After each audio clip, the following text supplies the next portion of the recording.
Welcome back. Now, day after unleashing the deadliest attacks on Lebanon since the beginning of the war, Israeli Prime Minister Netanyahu has said that they would begin direct negotiations with Lebanon as soon as possible. In a potential boost for Middle East ceasefire efforts, Israeli Prime Minister Netanyahu says that he has authorized talks as soon as possible, and reports suggest that the negotiations may begin next week in Washington, D.C. So as far as in America, we are told that these peace talks may happen between Israel and Lebanon. However, disagreements between these two sides are already beginning to emerge because Israel says it wants to be able to continue striking Hezbollah, to continue its fierce military campaign, even as these negotiations are beginning next week. Well, we do know for the Lebanese government that they will insist on a ceasefire in order to start these negotiations. So what happened before Netanyahu's change of mind? Because according to reports that have been coming in from Western media, that Trump and Netanyahu had a tense conversation before, Israel sought ceasefire talks with Lebanon. The reports suggest that Netanyahu was given to understand that if he, didn't call for direct talks with Lebanon, Trump might simply declare a complete ceasefire. Then what is being said, two leaders also spoke when Trump announced this 2-week ceasefire with Iran. And according to reports, Prime Minister Netanyahu tried to keep Lebanon separate from Iran's ceasefire framework. And then he spoke again a day later as President Trump asked Netanyahu to scale down on the attacks against Hezbollah in southern Lebanon. And now the third conversation seems to have happened on as late as Thursday, ultimately leading to Netanyahu's announcement about direct negotiations with Lebanon. Because Lebanon too has been asking for this ceasefire and to be included in the ceasefire. And as far as the preconditions that Iran has been setting for holding peace talks in Islamabad has been for Lebanon as well. So earlier, the stance was of Prime Minister Netanyahu that Lebanon not being part of this truce, Israel will continue to pound Hezbollah centers in southern Israel. Deadliest strikes that has taken place, killing over 300 people, injuring thousands of them.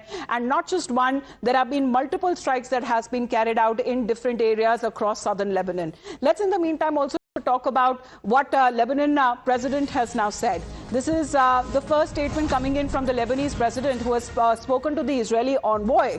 And he is of the opinion that they have agreed to hold a meeting and to discuss a date for direct talks with Israel.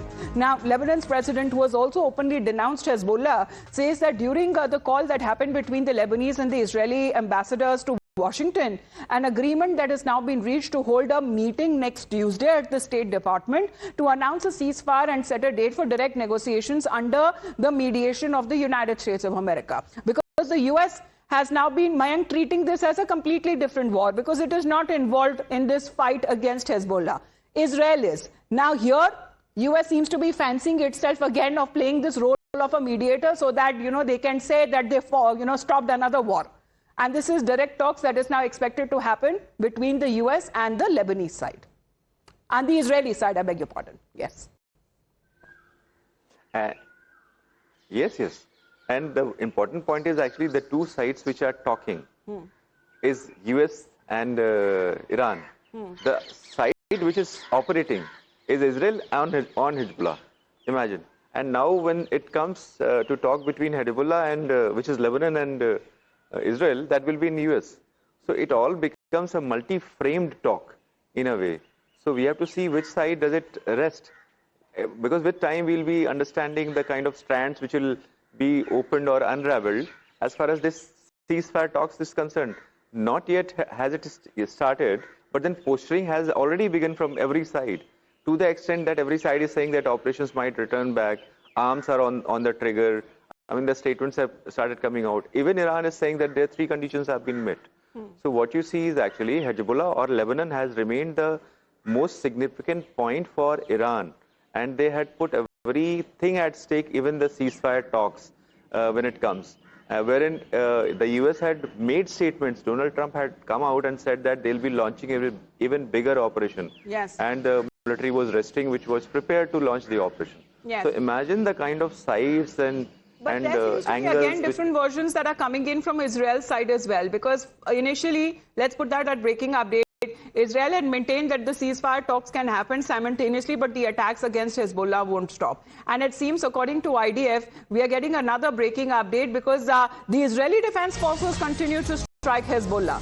180 plus Hezbollah terrorists, according to IDF, has now been killed, and they have now been declaring, as far as the updates that are now being coming in, because this is deep into the very congested residential areas in southern Lebanon that has been hit by the Israeli Defense Forces. And they have been maintaining that as far as the strikes against Hezbollah command centers is concerned, that will continue. So several of the Hezbollah terrorists, as the IDF believes, have also been killed in these strikes. Let's put that out.